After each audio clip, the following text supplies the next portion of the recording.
Chapter 6 Calls. Come, Joe, it's time. For what? You don't mean to say you have forgotten that you promised to make half a dozen calls with me today.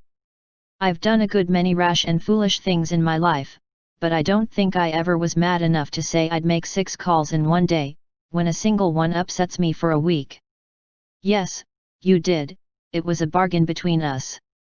I was to finish the Crayon of Beth for you, and you were to go properly with me, and return our neighbors' visits. If it was fair, that was in the bond, and I stand to the letter of my bond, Shylock. There is a pile of clouds in the east, it's not fair, and I don't go. Now, that's shirking. It's a lovely day, no prospect of rain, and you pride yourself on keeping promises, so be honorable, come and do your duty, and then be at peace for another 6 months. At that minute Joe was particularly absorbed in dressmaking, for she was mantua-maker general to the family, and took a special credit to herself because she could use a needle as well as a pen. It was very provoking to be arrested in the act of a first trying on, and ordered out to make calls in her best array on a warm July day. She hated calls of the formal sort, and never made any till Amy compelled her with a bargain, bribe, or promise.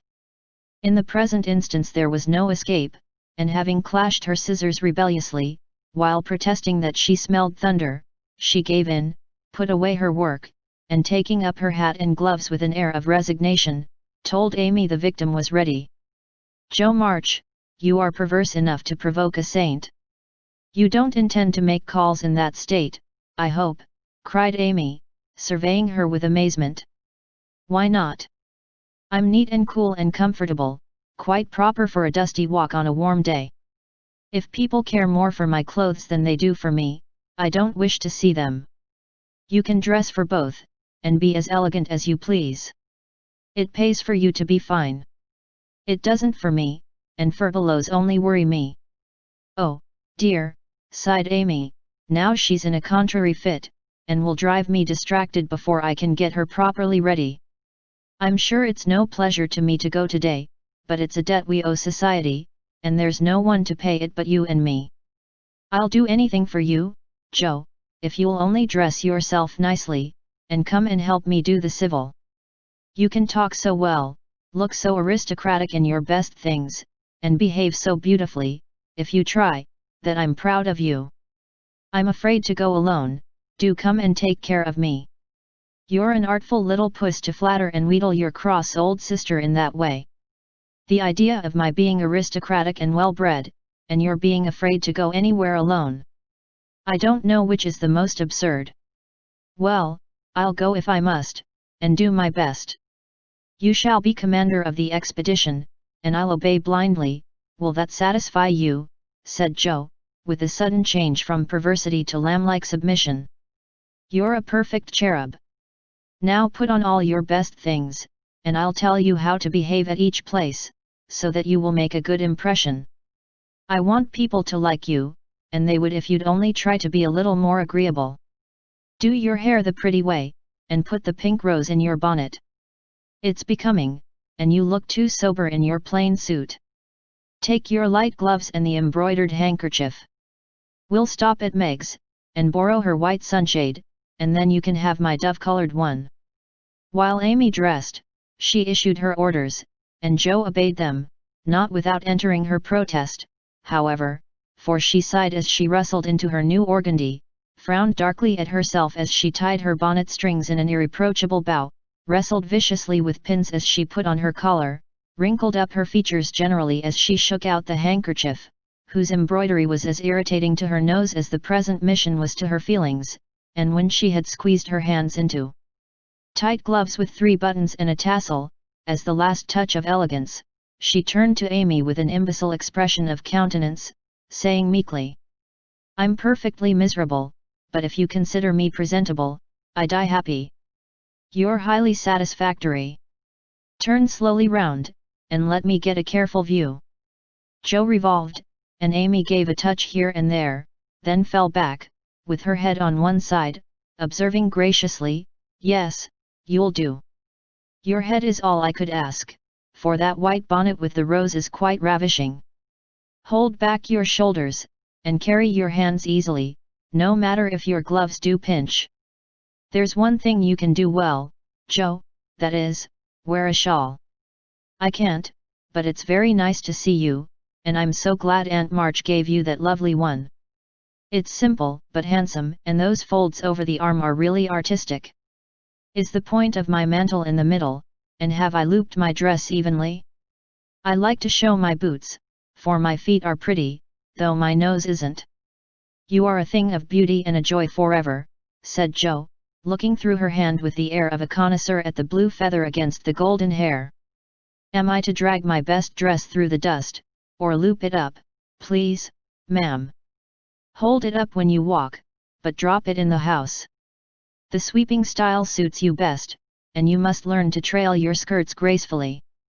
You haven't half-buttoned one cuff, do it at once. You'll never look finished if you are not careful about the little details, for they make up the pleasing whole. Joe sighed, and proceeded to burst the buttons off her glove, in doing up her cuff, but at last both were ready, and sailed away, looking as pretty as pictures, Hannah said, as she hung out of the upper window to watch them. Now, Joe dear, the Chesters consider themselves very elegant people, so I want you to put on your best deportment.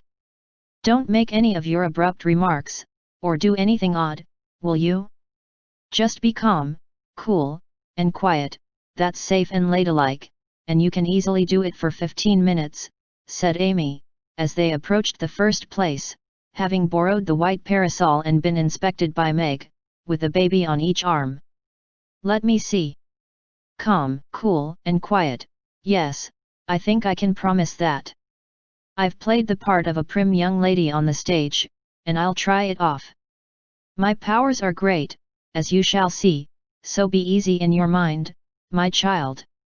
Amy looked relieved, but naughty Joe took her at her word, for during the first call she sat with every limb gracefully composed, every fold correctly draped, calm as a summer sea, cool as a snowbank, and as silent as the Sphinx. In vain Mrs. Chester alluded to her charming novel, and the Mrs. Chester introduced parties, picnics, the opera, and the fashions. Each and all were answered by a smile, a bow, and a demure yes or no with the chill on. In vain Amy telegraphed the word talk, tried to draw her out, and administered covert pokes with her foot. Joe sat as if blandly unconscious of it all, with deportment like Maud's face, icily regular, splendidly null. What a haughty, uninteresting creature that oldest Miss March is, was the unfortunately audible remark of one of the ladies, as the door closed upon their guests. Joe laughed noiselessly all through the hall, but Amy looked disgusted at the failure of her instructions, and very naturally laid the blame upon Joe. How could you mistake me so? I merely meant you to be properly dignified and composed, and you made yourself a perfect stock and stone. Try to be sociable at the Lambs. Gossip as other girls do, and be interested in dress and flirtations and whatever nonsense comes up. They move in the best society, are valuable persons for us to know, and I wouldn't fail to make a good impression there for anything. I'll be agreeable. I'll gossip and giggle, and have horrors and raptures over any trifle you like. I rather enjoy this, and now I'll imitate what is called a charming girl. I can do it, for I have May Chester as a model, and I'll improve upon her. See if the Lambs don't say, what a lively, nice creature that Joe March is. Amy felt anxious, as well she might, for when Joe turned freakish there was no knowing where she would stop. Amy's face was a study when she saw her sister skim into the next drawing room, kiss all the young ladies with effusion, beam graciously upon the young gentlemen, and join in the chat with a spirit which amazed the beholder. Amy was taken possession of by Mrs. Lamb, with whom she was a favourite, and forced to hear a long account of Lucretia's last attack, while three delightful young gentlemen hovered near, waiting for a pause when they might rush in and rescue her. So situated, she was powerless to check Joe, who seemed possessed by a spirit of mischief, and talked away as volubly as the lady. A knot of heads gathered about her, and Amy strained her ears to hear what was going on, for broken sentences filled her with curiosity, and frequent peals of laughter made her wild to share the fun. One may imagine her suffering on overhearing fragments of this sort of conversation. She rides splendidly. Who taught her? No one. She used to practice mounting, holding the reins, and sitting straight on an old saddle in a tree. Now she rides anything, for she doesn't know what fear is, and the stab lemon lets her have horses cheap because she trains them to carry ladies so well. She has such a passion for it. I often tell her if everything else fails, she can be a horse breaker, and get her living so. At this awful speech Amy contained herself with difficulty, for the impression was being given that she was rather a fast young lady, which was her especial aversion. But what could she do? For the old lady was in the middle of her story, and long before it was done, Joe was off again, making more droll revelations and committing still more fearful blunders. Yes, Amy was in despair that day, for all the good beasts were gone, and of 3 left, one was lame, one blind, and the other so balky that you had to put dirt in his mouth before he would start. Nice animal for a pleasure party, wasn't it? Which did she choose? Asked one of the laughing gentlemen, who enjoyed the subject. None of them. She heard of a young horse at the farmhouse over the river, and though a lady had never ridden him, she resolved to try, because he was handsome and spirited. Her struggles were really pathetic. There was no one to bring the horse to the saddle, so she took the saddle to the horse. My dear creature, she actually rode it over the river, put it on her head, and marched up to the barn to the utter amazement of the old man. Did she ride the horse? Of course she did, and had a capital time. I expected to see her brought home in fragments, but she managed him perfectly, and was the life of the party. Well, I call that plucky, and young Mr. Lamb turned an approving glance upon Amy, wondering what his mother could be saying to make the girl look so red and uncomfortable. She was still redder and more uncomfortable a moment after, when a sudden turn in the conversation introduced the subject of dress. One of the young ladies asked Joe where she got the pretty drab hat she wore to the picnic, and stupid Joe, instead of mentioning the place where it was bought 2 years ago, must needs answer with unnecessary frankness, "Oh, Amy painted it. You can't buy those soft shades, so we paint ours any color we like. It's a great comfort to have an artistic sister." "Isn't that an original idea?" cried Miss Lamb, who found Joe great fun. "That's nothing compared to some of her brilliant performances. There's nothing the child can't do. Why, she wanted a pair of blue boots for Sally's party, so she just painted her soiled white ones the loveliest shade of sky blue you ever saw, and they looked exactly like satin," added Joe, with an air of pride in her sister's accomplishments that exasperated Amy till she felt that it would be a relief to throw her card case at her. "We read a story of yours the other day, and enjoyed it very much," observed the elder Miss Lamb, wishing to compliment the literary lady, who did not look the character just then, it must be confessed. Any mention of her works always had a bad effect upon Joe, who either grew rigid and looked offended, or changed the subject with a brusque remark, as now. "Sorry you could find nothing better to read. I write that rubbish because it sells, and ordinary people like it. Are you going to New York this winter?" As Miss Lamb had enjoyed the story, this speech was not exactly grateful or complimentary. The minute it was made Joe saw her mistake, but fearing to make the matter worse, suddenly remembered that it was for her to make the first move toward departure, and did so with an abruptness that left 3 people with half-finished sentences in their mouths. "Amy, we must go. Goodbye, dear, do come and see us. We are pining for a visit. I don't dare to ask you, Mr. Lamb, but if you should come, I don't think I shall have the heart to send you away." Joe said this with such a droll imitation of Maychester's gushing style that Amy got out of the room as rapidly as possible, feeling a strong desire to laugh and cry at the same time. "Didn't I do well?" asked Joe, with a satisfied air as they walked away. "Nothing could have been worse," was Amy's crushing reply. "What possessed you to tell those stories about my saddle, and the hats and boots, and all the rest of it?" "Why, it's funny, and amuses people. They know we are poor, so it's no use pretending that we have grooms, buy 3 or 4 hats a season, and have things as easy and fine as they do. You needn't go and tell them all our little shifts, and expose our poverty in that perfectly unnecessary way. You haven't a bit of proper pride, and never will learn when to hold your tongue and when to speak," said Amy despairingly. Poor Jo looked abashed, and silently chafed the end of her nose with the stiff handkerchief, as if performing a penance for her misdemeanors. "How shall I behave here?" she asked, as they approached the third mansion. "Just as you please. I wash my hands of you," was Amy's short answer. "Then I'll enjoy myself. The boys are at home, and we'll have a comfortable time. Goodness knows I need a little change, for elegance has a bad effect upon my constitution," returned Jo gruffly, being disturbed by her failure to suit.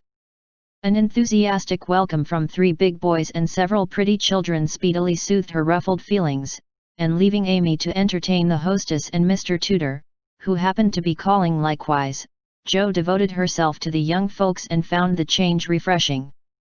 She listened to college stories with deep interest, caressed pointers and poodles without a murmur, agreed heartily that Tom Brown was a brick, regardless of the improper form of praise, and when one lad proposed a visit to his turtle tank, she went with an alacrity which caused Mama to smile upon her, as that motherly lady settled the cap which was left in a ruinous condition by filial hugs, bear-like but affectionate, and dearer to her than the most faultless coiffure from the hands of an inspired Frenchwoman. Leaving her sister to her own devices, Amy proceeded to enjoy herself to her heart's content. Mr. Tudor's uncle had married an English lady who was third cousin to a living lord, and Amy regarded the whole family with great respect, for in spite of her American birth and breeding, she possessed that reverence for titles which haunts the best of us, that unacknowledged loyalty to the early faith in kings which set the most democratic nation under the sun in ferment at the coming of a royal yellow-haired laddie, some years ago, and which still has something to do with the love the young country bears the old, like that of a big son for an imperious little mother, who held him while she could, and let him go with a farewell scolding when he rebelled.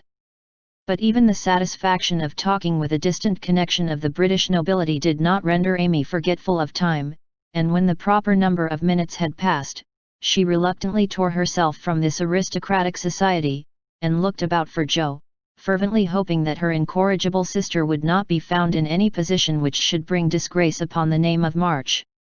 It might have been worse, but Amy considered it bad. For Jo sat on the grass, with an encampment of boys about her, and a dirty-footed dog reposing on the skirt of her state and festival dress, as she related one of Laurie's pranks to her admiring audience.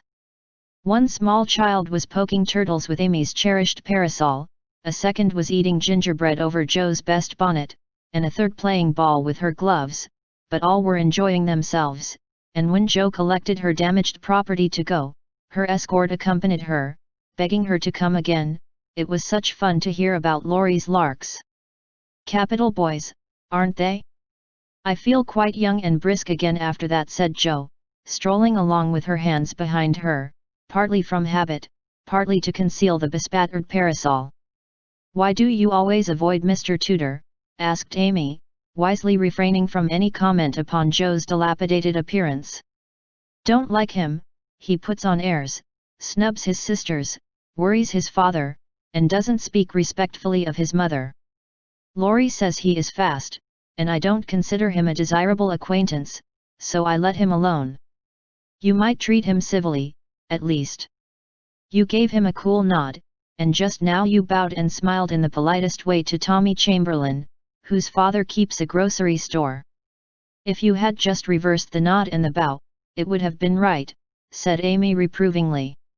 "No, it wouldn't," returned Jo. "I neither like, respect, nor admire Tudor, though his grandfather's uncle's nephew's niece was a third cousin to a lord. Tommy is poor and bashful and good and very clever. I think well of him, and like to show that I do, for he is a gentleman in spite of the brown paper parcels." "It's no use trying to argue with you," began Amy. "Not the least, my dear," interrupted Jo, "so let us look amiable, and drop a card here, as the kings are evidently out, for which I'm deeply grateful." The family card case having done its duty, the girls walked on, and Joe uttered another thanksgiving on reaching the fifth house, and being told that the young ladies were engaged. Now let us go home, and never mind Aunt March today. We can run down there any time, and it's really a pity to trail through the dust in our best bibs and tuckers, when we are tired and cross. Speak for yourself, if you please. Aunt March likes to have us pay her the compliment of coming in style, and making a formal call. It's a little thing to do, but it gives her pleasure, and I don't believe it will hurt your things half so much as letting dirty dogs and clumping boys spoil them. Stoop down, and let me take the crumbs off of your bonnet. What a good girl you are, Amy, said Jo, with a repentant glance from her own damaged costume to that of her sister, which was fresh and spotless still. I wish it was as easy for me to do little things to please people as it is for you. I think of them, but it takes too much time to do them, so I wait for a chance to confer a great favor, and let the small ones slip, but they tell best in the end, I fancy. Amy smiled and was mollified at once, saying with a maternal air, women should learn to be agreeable, particularly poor ones, for they have no other way of repaying the kindnesses they receive. If you'd remember that, and practice it, you'd be better liked than I am, because there is more of you. I'm a crotchety old thing, and always shall be, but I'm willing to own that you are right, only it's easier for me to risk my life for a person than to be pleasant to him when I don't feel like it. It's a great misfortune to have such strong likes and dislikes, isn't it? It's a greater not to be able to hide them. I don't mind saying that I don't approve of Tudor any more than you do, but I'm not called upon to tell him so. Neither are you, and there is no use in making yourself disagreeable because he is. But I think girls ought to show when they disapprove of young men, and how can they do it except by their manners? Preaching does not do any good, as I know to my sorrow, since I've had Teddy to manage. But there are many little ways in which I can influence him without a word, and I say we ought to do it to others if we can. Teddy is a remarkable boy, and can't be taken as a sample of other boys, said Amy, in a tone of solemn conviction, which would have convulsed the remarkable boy if he had heard it. If we were belles, or women of wealth and position, we might do something, perhaps, but for us to frown at one set of young gentlemen because we don't approve of them, and smile upon another set because we do, wouldn't have a particle of effect, and we should only be considered odd and puritanical. So we are to countenance things and people which we detest, merely because we are not belles and millionaires, are we? That's a nice sort of morality. I can't argue about it, I only know that it's the way of the world, and people who set themselves against it only get laughed at for their pains. I don't like reformers, and I hope you never try to be one. I do like them, and I shall be one if I can, for in spite of the laughing the world would never get on without them. We can't agree about that, for you belong to the old set, and I to the new. You will get on the best, but I shall have the liveliest time of it. I should rather enjoy the brickbats and hooting, I think. Well, compose yourself now, and don't worry Aunt with your new ideas.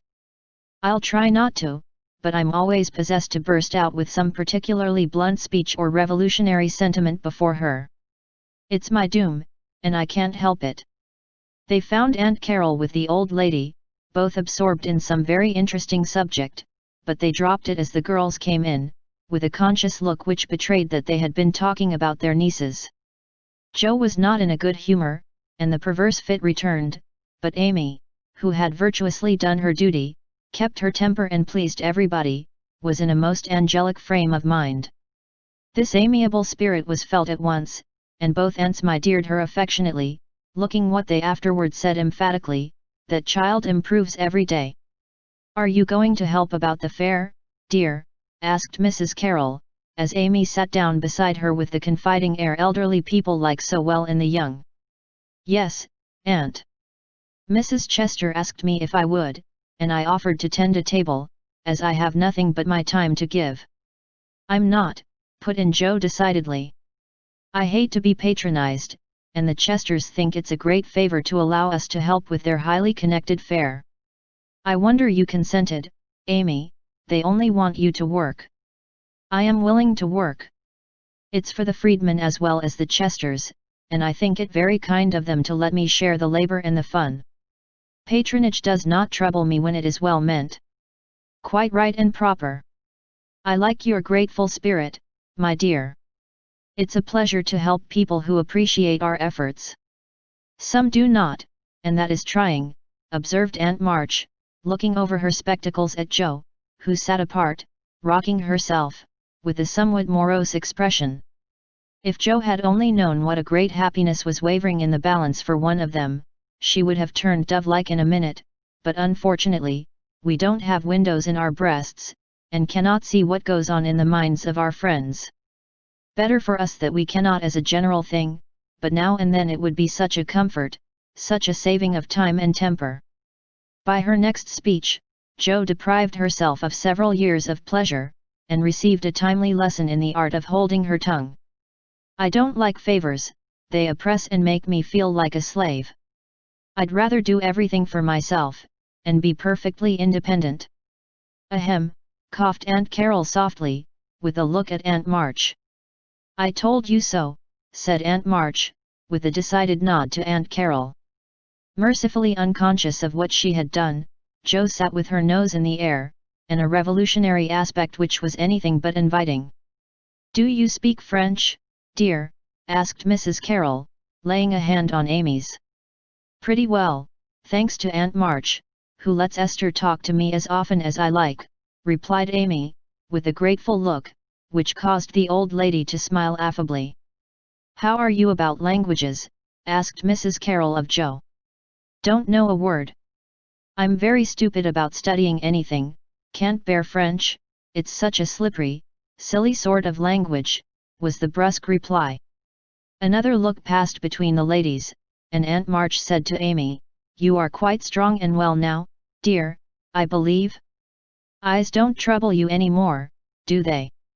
Not at all, thank you, ma'am. I'm very well, and mean to do great things next winter, so that I may be ready for Rome, whenever that joyful time arrives. Good girl. You deserve to go, and I'm sure you will some day, said Aunt March, with an approving pat on the head, as Amy picked up her ball for her. Cross patch, draw the latch. Sit by the fire and spin. Squalled Polly, bending down from his perch on the back of her chair to peep into Jo's face, with such a comical air of impertinent inquiry that it was impossible to help laughing. Most observing bird, said the old lady. Come and take a walk, my dear, cried Polly, hopping toward the china closet, with a look suggestive of a lump of sugar. Thank you, I will.